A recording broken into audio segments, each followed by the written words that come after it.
Le 25e anniversaire du génocide au Rwanda a donné lieu le 7 juin 2019 à une rencontre d'échange et de réflexion sur les causes, conséquences et les moyens de prévention du génocide organisée au Centre d'information de l'ONU de Brazzaville.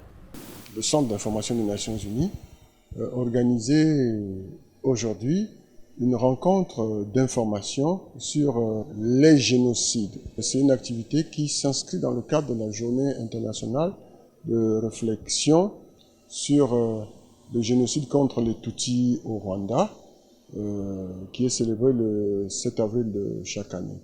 Après la minute de silence en mémoire des victimes du génocide, la centaine d'étudiants, élèves et représentants d'associations de la société civile présents ont suivi une première présentation par le professeur Goma Tété de l'université Marien Ngouabi.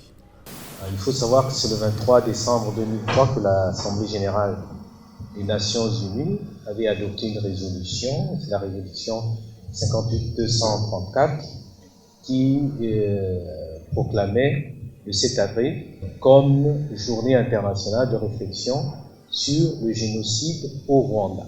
À la suite d'une requête du Rwanda, rappelant que durant le génocide des Tutsis, il y a eu des Hutus et d'autres personnes qui s'étaient opposées au génocide qui ont également été tuées. Et donc, à ce titre, la journée a été amendée par la décision du 26 janvier 2018 et est devenue Journée internationale de réflexion sur le génocide des Tutsis au Rwanda en 1994. L'homme des sciences a été complété par l'ambassadeur du Rwanda, son Excellence Habyalimana, et une de ses collaboratrices sur le processus de réconciliation et de réparation, ainsi de lutte contre la pauvreté dans le pays. Il y a des termes sur lesquels je voudrais revenir. J'aime bien le terme des Nations Unies, la réflexion, la journée de réflexion. Effectivement, c'est la commémoration, c'est la célébration, mais son mot réflexion est pour moi très important.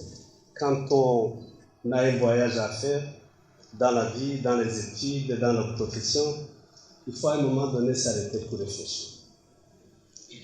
Il y a beaucoup de gens qui nous ont reproché que la commémoration était un moment de douleur pour les victimes, un moment de frustration pour ceux qui ont été accusés du génocide, mais c'est un moment nécessaire dans la vie. Quand vous marchez dans un chemin difficile, vous devez vous arrêter de temps en temps, vous devez réfléchir à ce que vous faites, le voyage que vous faites, d'où vous venez, où vous êtes, où vous allez, et c'est très important. À la fin du génocide, il fallait rapidement trouver des voies et moyens pour pouvoir se relever de cet état apocalyptique. Et il y avait plusieurs défis majeurs qui ont été relevés. Le premier défi, il fallait d'abord ramener la sécurité dans tous les territoires du pays. Il fallait pouvoir guérir et entourer tous les traumatisés du génocide. Il fallait aussi lutter contre la pauvreté. Il fallait reconstruire les institutions. Il fallait rétablir la justice.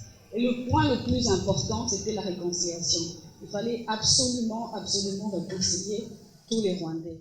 Les échanges modérés par le responsable du Centre d'information de l'ONU ont tourné autour de divers points d'intérêt, dont les mesures mises en place par l'ONU pour prévenir et réprimer les actes de génocide à l'avenir dans le monde.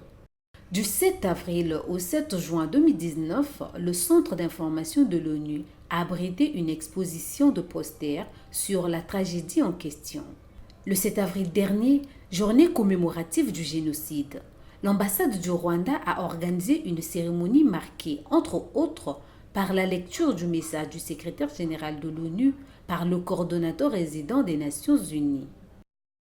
Les participants à cette journée de réflexion n'ont pas manqué à s'exprimer. C'est vrai qu'on écoute dans les médias à gauche, à droite, mais parfois il nous manque la vraie information. Mais cette occasion nous a permis de pouvoir mieux cerner en fait comment se passaient les génocides, qui a créé le génocide et comment ils ont fait pour vite sortir du génocide, ce qu'on appelle aujourd'hui par le modèle rwandais. Ce qui s'est passé au Rwanda il y a 25 années a provoqué une fracture dans ce pays et dans toute l'Afrique centrale. C'est pourquoi ce genre de journée de réflexion permettent de prévenir le génocide en Afrique.